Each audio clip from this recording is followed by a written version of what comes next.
New Exampur में आप सभी का स्वागत है।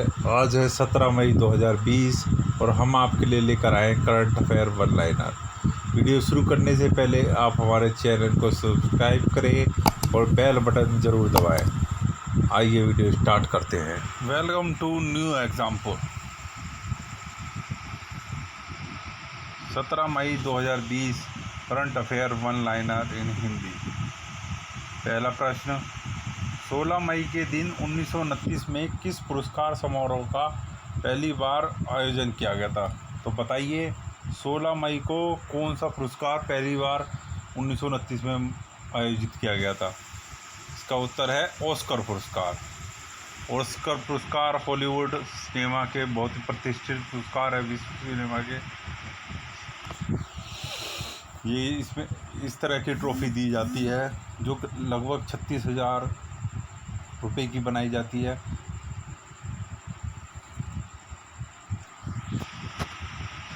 ऑस्कर पुरस्कार सबसे पहले 1929 में 16 मई 1929 में आयोजित किए गए थे अमेरिका के लॉस एंजलिस में। प्रश्न 2, केंद्र सरकार ने डिफेंस में एफडीआई को 49% से बढ़ाकर कितने प्रतिशत कर दिया है? कितने प्रतिशत कर दिया है आप बताइए। इससे पहले हम आपको एफडीआई के बारे में बताएंगे। एफडीआई का मतलब होता है फॉरेन डायरेक्ट इन्वेस्टमेंट। तो प्रत्यक्ष, हिंदी में कहते हैं प्रत्यक्ष विदेशी निवेश। विदेशी निवेश मतलब कितना निवेश कर सकती है कोई और कंपनी भारतीय कंपनी में। तो डिफेंस सेक्टर में 74% कर दिया गया है। 49 से 74% कर दिया गया है एफडीआई डिफेंस सेक्टर के लिए। तो ये अहम 4 बातें ये हैं कि 49 से बढ़ाकर 74% कर दिया गया है। हथियारों और प्लेटफॉर्म की लिस्ट को नोटिफाई करके उनके इंपोर्ट पर बैन लगाया जाएगा। तीसरा पॉइंट है ऑर्डिनेंस फैक्ट्री बोर्ड का नियमितीकरण होगा ताकि कामकाज में सुधारों और बेहतर प्रोडक्ट बने। विदेशों पर निर्भरता कम हो, इसलिए हथियारों और उनके पुर्जों का उत्पादन देश में ही किया जाएगा। तो मेड इन इंडिया बनेगा सब कुछ अब डिफेंस सेक्टर में। प्रश्न 3, केंद्र सरकार लॉकडाउन को कब तक बढ़ा दिया है केंद्र सरकार ने लॉकडाउन को? तो लॉकडाउन 4 की घोषणा हो चुकी है 18 मई को, 17 तारीख को, आज 17 मई को। तो कब तक बढ़ा दिया है? 31 मई तक। 31 मई तक 2 हफ्ते और बढ़ा दिया गया है लॉकडाउन 4 शुरू हो गया है, जिसमें काफ़ी छूटें दी गई हैं। ग्रीन ऑरेंज जोनों को छूट दी गई है और 2 नए जोन बनाए गए हैं, बफर जोन और कंटेनमेंट जोन। तो ये राज्यों के ऊपर छोड़ा गया है कि वो जोनों को किस तरह से परिभाषित कर सकते हैं, अपने आप बांट सकते हैं। तो रेड जोन में कोई छूट नहीं दी जाएगी और जोनों में छूट दी जा सकती है। रेड जोन और कंटेनमेंट जोन में कोई छूट नहीं मिलेगी। तो पूरे देश में 31 मई तक बढ़ाया गया है लॉकडाउन। भारत में स्टंट की खोजी गई नई तकनीक में क्या परिवर्तन किया? तो भारत ने जो स्टंट होते हैं, जो पैरों में डलते हैं, छाती में डलते हैं, हृदय में स्टंट लगाए जाते हैं, तो उसमें क्या जो तकनीक है उसमें क्या परिवर्तन हुआ है? उसमें परिवर्तन ये हुआ है कि भारतीय वैज्ञानिकों ने बायोडिग्रेडेबल मेटल्स इम्प्लांट बनाए हैं, जिससे इन स्टंटों को बनाया जाएगा। और इन बायोडिग्रेडेबल मेटल इम्प्लांट की खासियत ये होती है कि ये थोड़े दिन बाद शरीर में ही घुल जाएंगे। जैसे मनुष्य को या किसी भी को ज़मीन में गाड़ा जाता है तो थोड़े दिन बाद वो खाद के रूप में ज़मीन में घुल जाता है, ज़मीन में बायोडिग्रेडेबल हो जाता है। उसी तरह ये भी शरीर में घुल जाएंगे। 1 से 2 साल के पीरियड में ये शरीर में घुल जाया करेंगे, इस तरह से कि जैसे ये पहले ऐसे था, फिर भी में ये थोड़ा सा हल्का हुआ, ये गायब होना शुरू हो गया धीरे धीरे। तो इस तरह से वो लास्ट में गायब हो जाएगा शरीर में। प्रश्न 5, किस भारतीय स्मार्टफोन कंपनी ने भारत में अगले 5 साल के दौरान 800 करोड़ रुपए निवेश करने की योजना बनाई है। यहाँ निवेश लिखना भूल गए हम। तो 800 करोड़ रुपए निवेश करने की योजना बनाई है। किसका? भारतीय कंपनी ने,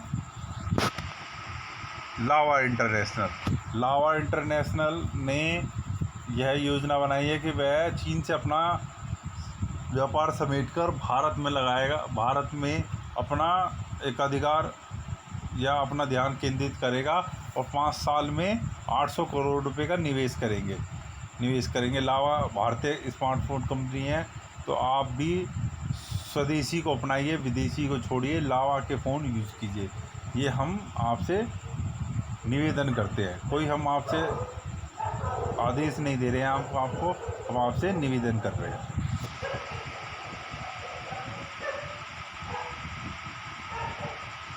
प्रश्न 6, यूएस सांसद ने कोरोना वायरस के कारण आर्थिक संकट से निपटने के लिए कितने खरब डॉलर के राहत पैकेज को मंजूरी दी है?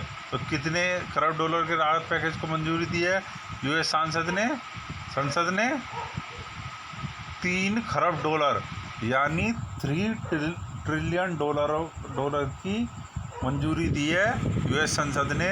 और सभी को पता है कि ये कौन है? ये है यूएस के राष्ट्रपति डोनाल्ड ट्रंप। प्रश्न 7, कोरोना वायरस से अभी तक विश्व में कितने लाख लोगों की मृत्यु हो चुकी है? तो बताइए कितने लाख लोगों की मृत्यु हो चुकी है? 3.10 लाख लोगों की, मतलब 3,10,000 लोगों की मृत्यु हो चुकी है कोविड-19 से, कोरोना वायरस से संक्रमित होने से। क्योंकि पूरी दुनिया में कोरोना से अभी तक 47,60,000 से ज़्यादा संक्रमित हो चुके हैं और लगभग 3,10,000 लोगों की मौत हो चुकी है और वहीं 17 लाख से अधिक लोग ठीक हुए हैं। अकेले ही यूएस में 1/3 लोग संक्रमित हैं विश्व के संक्रमितों में से, और वहाँ 90,000 की मृत्यु हो चुकी है। प्रश्न 8, अमेरिका की किस कंपनी ने कोरोना वायरस के इलाज के लिए एंटीबॉडी तैयार करके कोरोना वायरस का इलाज खोज लेने का ऐलान किया है? तो किस कंपनी ने किया बताइए? अमेरिका की बायोटेक कंपनी सोरेंटो थेरापेटिक्स ने। ये कंपनी है अमेरिका की बायोटेक कंपनी सोरेंटो थेरापेटिक्स। इसने ऐलान किया है कि इसने वह एंटीबॉडी बना लिया है जो कोरोना वायरस के इलाज के लिए उपयोगी साबित होगा और उससे वह इसकी दवाई या इसकी वैक्सीन बना लेगा। तो यह एक आशा की किरण दिखाई दी है। देखते हैं आने वाले समय में क्या होता है। प्रश्न 9, किस देश के स्वास्थ्य मंत्री ने वहां के राष्ट्रपति से मतभेद के कारण अपने पद से इस्तीफा दे दिया है? तो किस देश के स्वास्थ्य मंत्री ने दिया है? ब्राज़ील के स्वास्थ्य मंत्री नेल्सन टीच ने। नेल्सन टीच ब्राज़ील के दूसरे स्वास्थ्य मंत्री हैं। ये हैं दूसरे स्वास्थ्य मंत्री हैं जिन्होंने इस महीने इस्तीफा दिया है वहाँ के राष्ट्रपति बोल्सोनारो से मतभेद के कारण। प्रश्न 10, चीन को कोरोना वायरस प्रकोप के लिए जिम्मेदार ठहराने के लिए किस देश ने 18 सूत्री योजना पेश की है? किस देश ने की है? अमेरिका ने यह योजना पेश की है क्योंकि अमेरिका चीन को इसका जिम्मेदार मानता है और वह इस पर प्रतिबंध लगाना चाहता है। तो वो इन्हीं 18 सूत्री योजनाओं के द्वारा उस पर प्रतिबंध लगाना चाहेगा। ये चीन के राष्ट्रपति शी जिनपिंग है और ये डोनाल्ड ट्रंप अमेरिका के राष्ट्रपति। अमेरिका चाहता है कि या तो चीन उन्हें सारे सबूत इस बात के दे कि चीन में से कोरोना वायरस नहीं फैलाया नहीं बनाया गया है, या उन्हें मदद करे इसकी जांच करने में, पर चीन इससे राज़ी नहीं है। इसलिए डोनाल्ड ट्रंप उन पर प्रतिबंध लगाना चाहते हैं। इसी के लिए उन्होंने ये 18 सूत्रीय प्रोग्राम योजना चालू की है। प्रश्न 11, आत्मनिर्भर भारत के तहत औद्योगिक पैकेज की चौथी किस्त में वित्त मंत्री निर्मला सीतारमण ने प्राइवेट कंपनियों को कौन से बिजनेस में कार्य करने की छूट दे दी है? तो किस बिजनेस में कार्य करने की छूट दे दी है? उत्तर है कोयला खनन। कोयला खनन करने की अनुमति दे दी है प्राइवेट कंपनियों को। और बताइए मित्रों, आपको अगर हमारी वीडियो आज उपयोगी लगी है तो हमारे वीडियो को ज़रूर लाइक करें, शेयर करें और कमेंट करना ना भूलें। वीडियो को ख़त्म करने से पहले हम आपसे रिक्वेस्ट करेंगे कि आप हमारे चैनल को सब्सक्राइब करें और बेल बटन को ज़रूर दबाएं, इससे आपको हमारे नोटिफिकेशन टाइम टू टाइम मिलते रहें। जय हिंद, जय भारत। आपका बहुत बहुत धन्यवाद।